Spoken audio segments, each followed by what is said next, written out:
Hey, what's going on? It's your girl Konditional. Welcome and welcome back to my channel. Happy New Year. This is my first video of the new year. Yay! So today we are discussing Inuyasha while we prepare for my Sim series to come back. Y'all know I gotta do it. But today we're talking about this half-demon Inuyasha who's very disrespectful and he really is a two-time hell. Okay? So if you want to hear my thoughts, keep listening.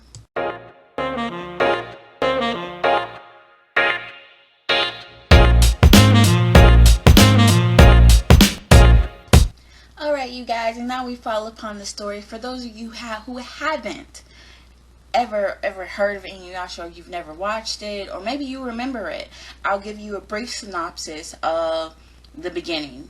So basically, we run into a reincarnation of a priestess in the modern day times of, I believe, it's feudal Japan.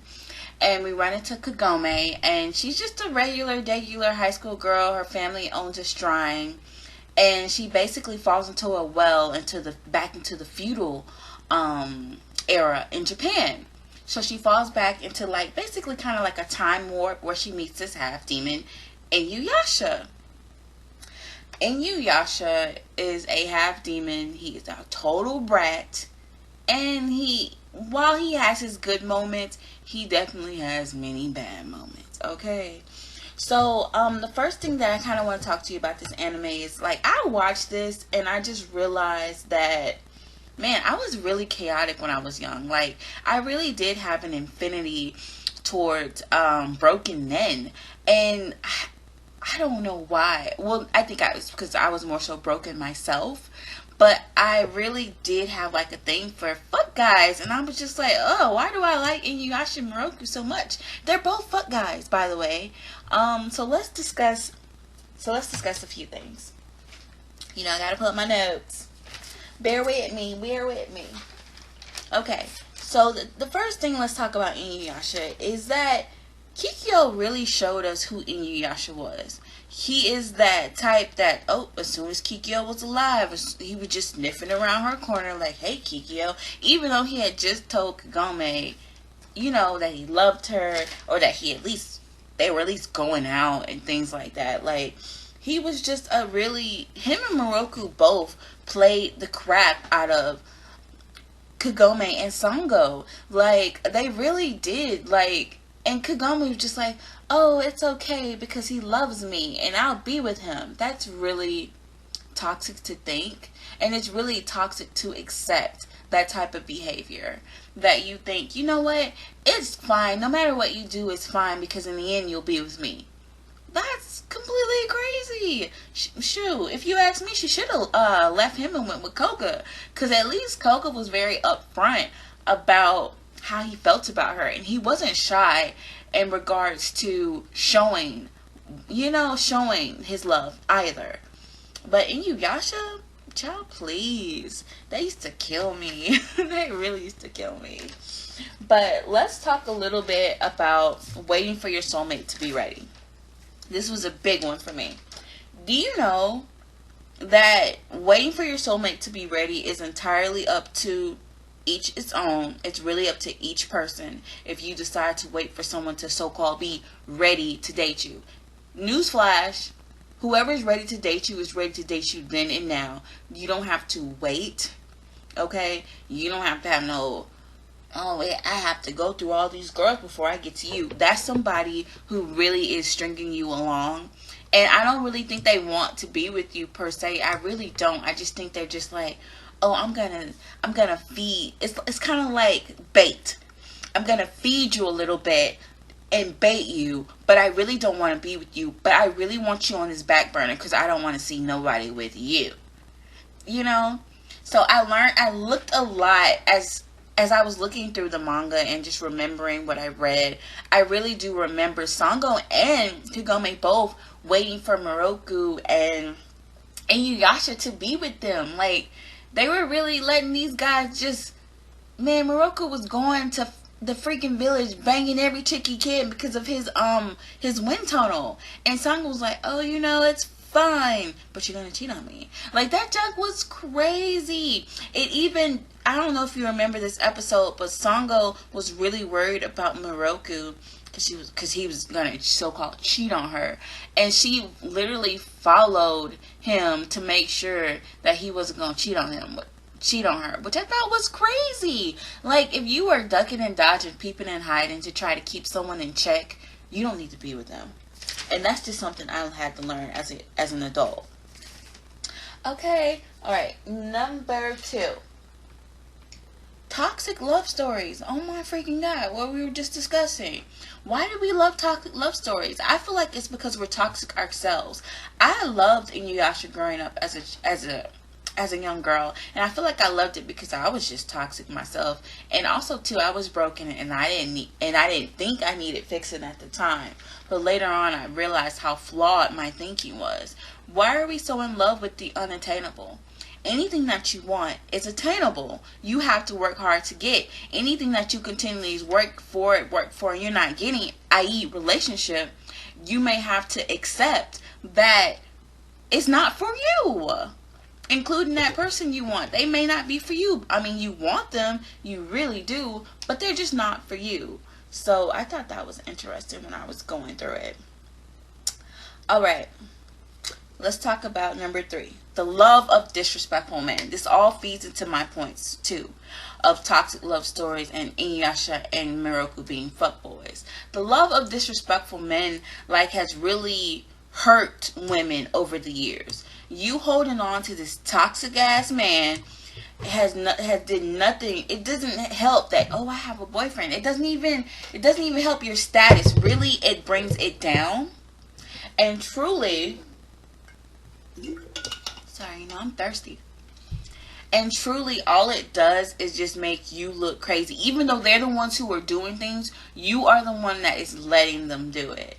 So loving toxic love stories is a problem within itself. Okay?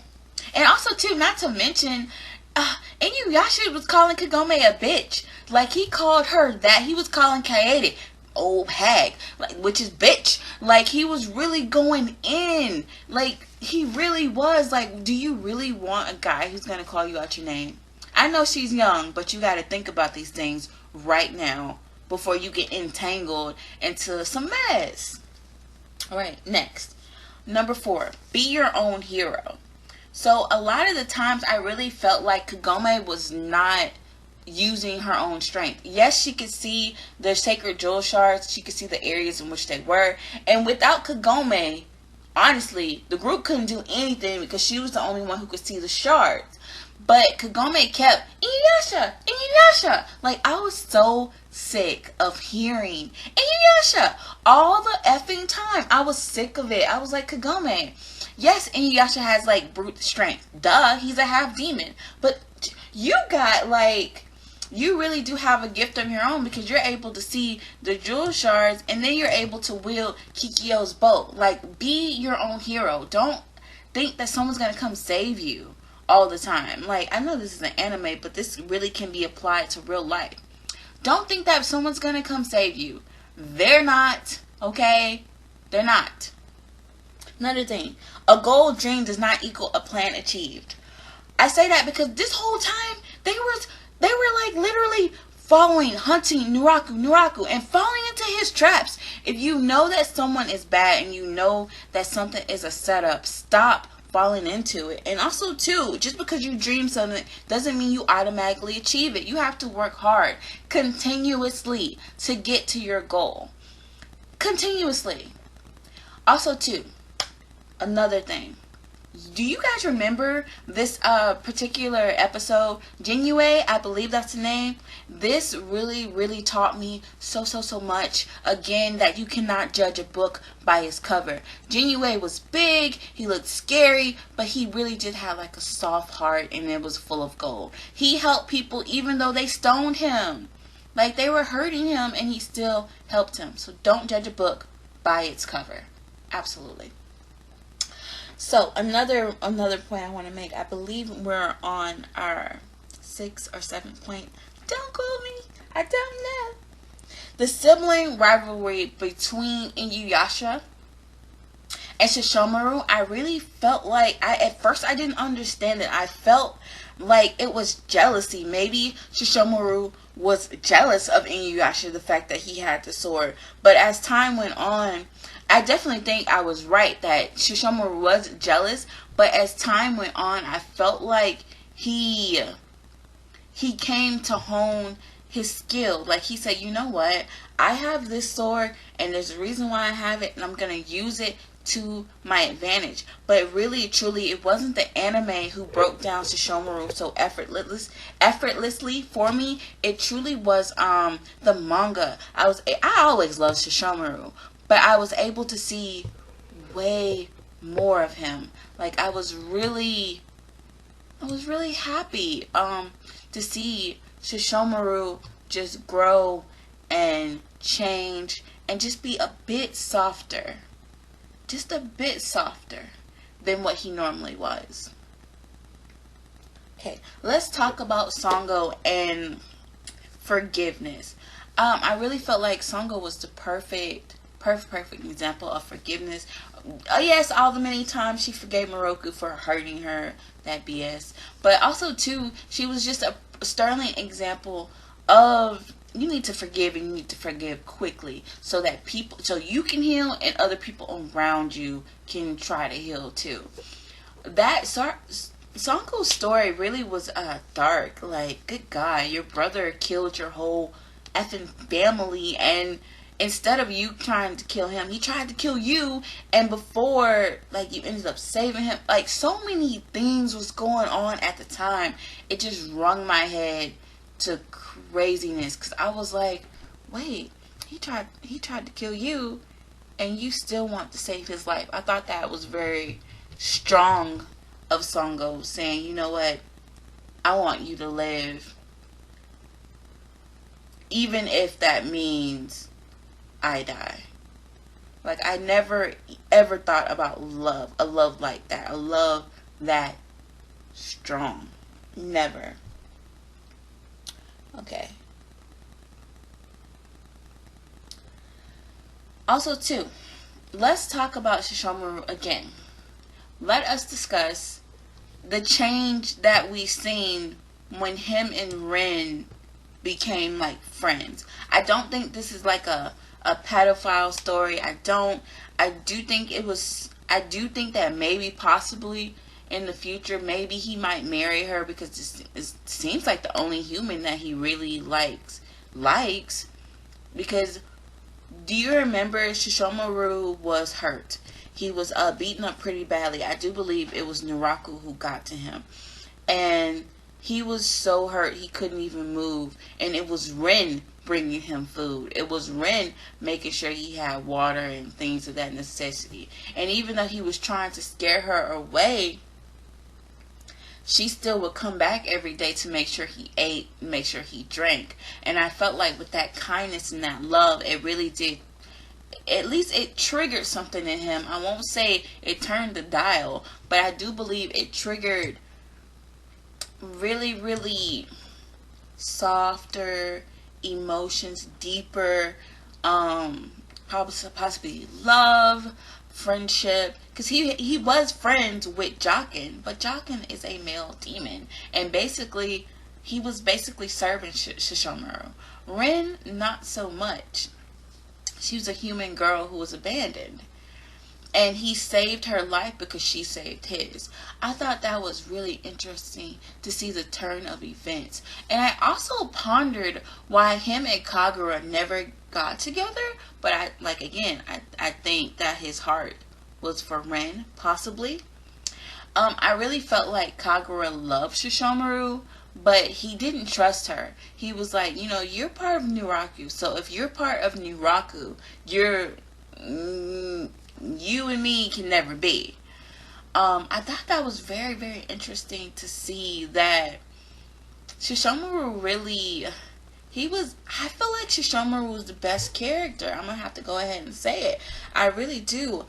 People could talk about Inuyasha and Kagome all you want to. I really felt like Shishomaru showed more depth.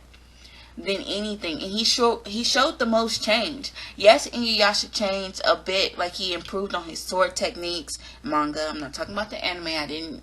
Well, some in the anime, I think you could see some things where he changed. But yes, you know, he was improving on his techniques and things like that. And yeah, he was getting a bit more mature, but he still was not mature, you know. But I felt like Shishomaru did a whole 180 where we could see like the changes in Shishomaru, because I don't think if he had met Rin earlier in the anime that he would have been as nice or as open as he was when he did meet her. I think that she definitely showed him that he needed more companionship. Jockin just wasn't enough. And that it's okay to open up for some people. It truly is. It's okay. Because some people really just want to love you, and that's really truly all they want from you. They don't want any loot. They don't want any money. They just want you. And I feel like that really did soften him, and it gave us just a whole nother side to Shishomaru that we never seen before. And in the manga, if you didn't know, Shishomaru really did push Inuyasha to be better. Like, he would give him tips and say, hey man, you really need to like watch yourself. And even though like it seemed like they were always fighting, because Shishomaru did lose his arm to his younger brother, I feel like the fighting was necessary for both of their friendship at least, or their siblingship at least, to grow. I really felt like they became closer, and I felt like it was definitely needed. And I think they definitely learned towards the end there that Shishomaru was trying to help them all along. He was trying to steal the sword. He definitely was trying to do all that, but I think after he got over that, I feel like it became a place of love. And Shishomaru was definitely that tough love that we like to discuss and talk about. Alright, you guys. That is all that I have for today. I hope you guys enjoyed the video. Make sure you leave a like if you like this content. I will provide more only on Wednesdays though, you guys. You know, we're a gaming channel, but it's alright to do a little different things. Hey, every now and again. Take care and be well. Bye.